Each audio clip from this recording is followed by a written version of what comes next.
Hey traders, XRP is showing strength today, up 4% in the last 24 hours, now trading around $1.32.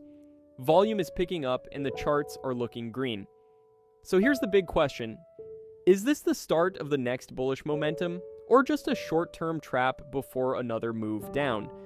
Right now, the strong volume suggests buyers are stepping in, but we still need confirmation. Watch key resistance levels closely. A clean breakout could fuel the next leg up, while rejection might signal a pullback. Stay sharp, don't chase blindly, and let the market confirm the move. What do you think? Bullish breakout or bull trap? Drop your thoughts below. Also, quick update.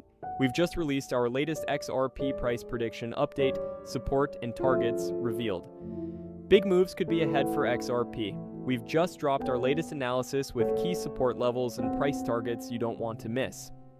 If you'd like deeper insights, check out our Patreon page, link in description and comments. There's also a starter plan available for just $10 if you want to try it out. Got a specific chart you want analyzed? Feel free to DM me anytime, happy to take requests. Catch all the details via the link below.